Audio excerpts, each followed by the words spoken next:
for the chapters to read.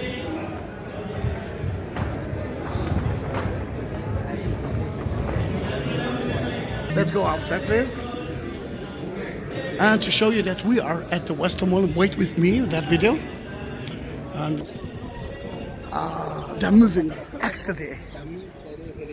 And this is the Western Wall. But here it's empty because it's cold.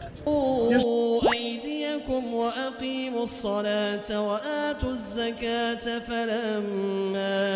فلما كتب عليهم القتال إذا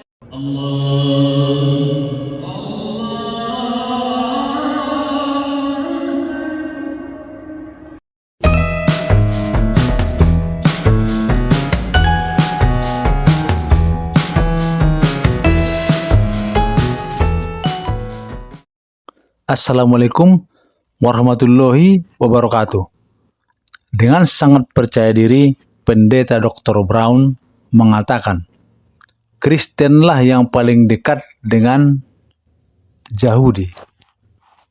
Dia beralasan karena kitab Yahudi Perjanjian Lama ada di dalam kitab Kristen.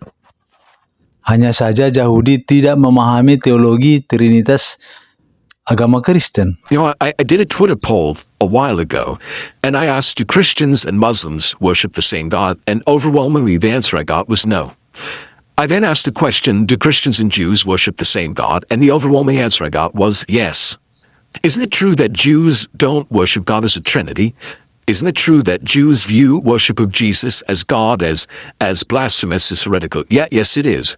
But here's why I say that Christians and Jews worship the same God. And as a Jewish Christian, as a Messianic Jew, obviously I'm in both of these worlds.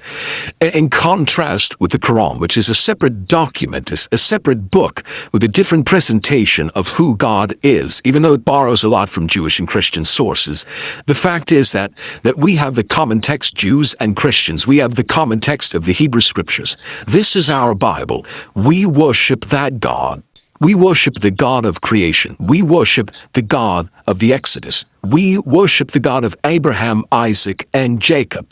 When Jews pray to that God, they may not recognize him. They don't recognize him unless they're in the Messiah. They don't recognize him as a trinity, as a triunity. They may have other conceptions of God's plurality, but they don't recognize him as a trinity. And they do not recognize the Son as divine. Boleh saja mengatakan begitu. Kristen lebih dekat dengan Yahudi. Itu pendapat Dr. Brown.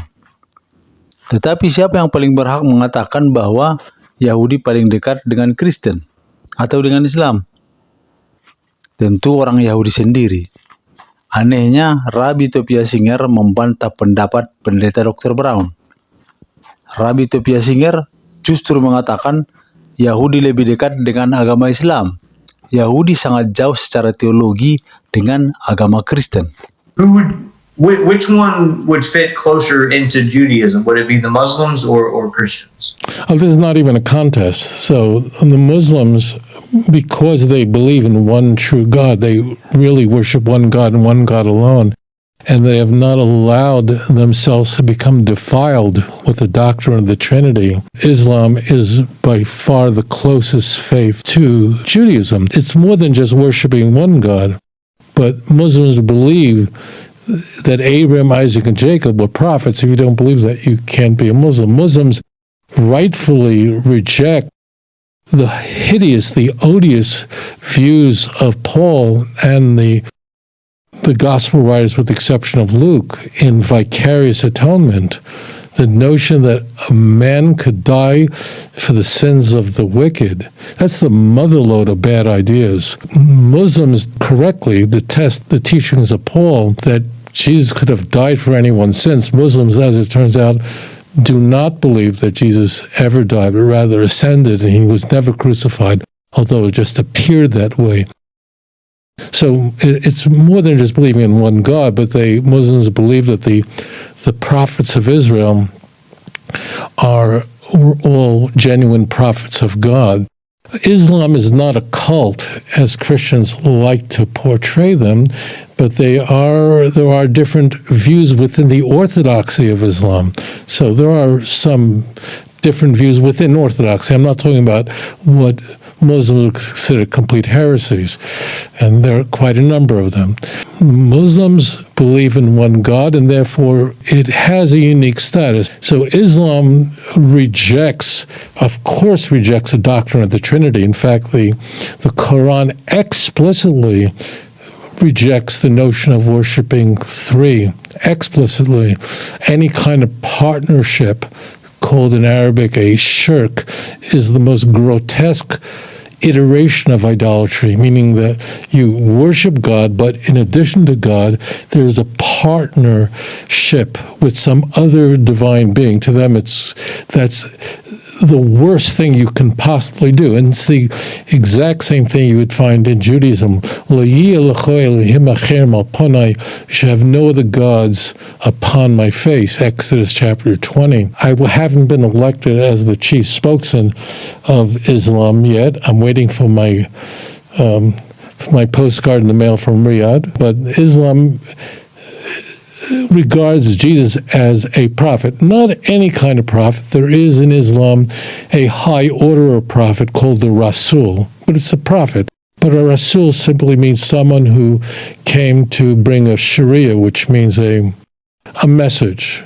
And they believe that message that Jesus had was for the Jews. So therefore, the Muslim idea of Jesus is something so completely different than Christianity that, to us, that's a non-issue. And that's why Jews don't feel. I'm not the spokesman for the Jewish people. I should be, but I'm not. But Jews are not really offended by Islam. On the contrary, we feel, that's really respectful. But they don't think that Jesus was divine or died for anybody's sins or could die or anyone could die. And rather, Muslims appeal to God's mercy and hope that they would be forgiven for their sins. So it's completely different than Christianity. Rabi yang tinggal di Amerika ini juga mengatakan hal yang sama dengan Rabbi Tovia Singer. Secara teologi dan aturan, Yahudi sangat jauh berbeda dengan Kristen. Rabi ini mengatakan Yahudi lebih dekat dengan Islam. When we live in America, as Americans, we tend to think, what faith tradition is most similar to ours? What's the first thing that we mostly assume is most like Judaism? Christianity. Being that we live in a Christian nation, we usually assume that Christianity is the faith that resembles Judaism the most, where in some ways that might not necessarily be so. In some ways, Islam resembles Judaism much more than Christianity, in certain ways. They have an oral tradition. They have discussion of Islamic law, details and specifics, and some of their laws are even similar to our laws. We know where they got them from, but the point is that the whole system of the construct of their religion and how they assess things resembles the way that Jews assess things as well. The great names, the pillars of their faith, the heroes of their religion are people that we all know. We know very well. In the Quran, you'll find Adam, you'll find Noah, Abraham, Ishmael, Lot, Joseph, Saul, David, Solomon, Elijah, Job, Jonah, and Moses. You'll find them all. Okay, they're all mentioned in the Quran, as are the stories of the fall of Adam and the flood and Sodom and Gomorrah.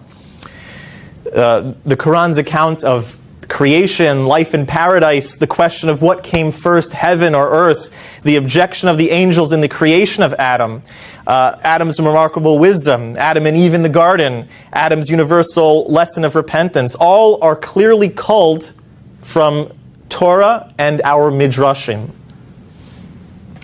Likewise, all the stories about Israel's covenant with God and the travails in Egypt and the miracles of the Red Sea and the making of the golden calf and the pillar of the cloud and the manna and the quails and Moses hitting the rock and the objection to the taste of manna and the giving of the Torah by raising a mountain over the Jews' heads and the red heifer are all obvious adaptations from the entire spectrum of Jewish tradition.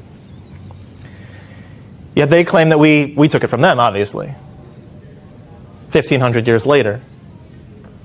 you have to do some pretty creative mental gymnastics to claim that we copied you 1,500 years after all of it, whatever. So these 5 pillars that we discussed make up Islam for between 80 and 85% of worldwide Muslims. They're named Sunni Muslims. Demikianlah sahabat-sahabat, yang penting bagi kita adalah bukti.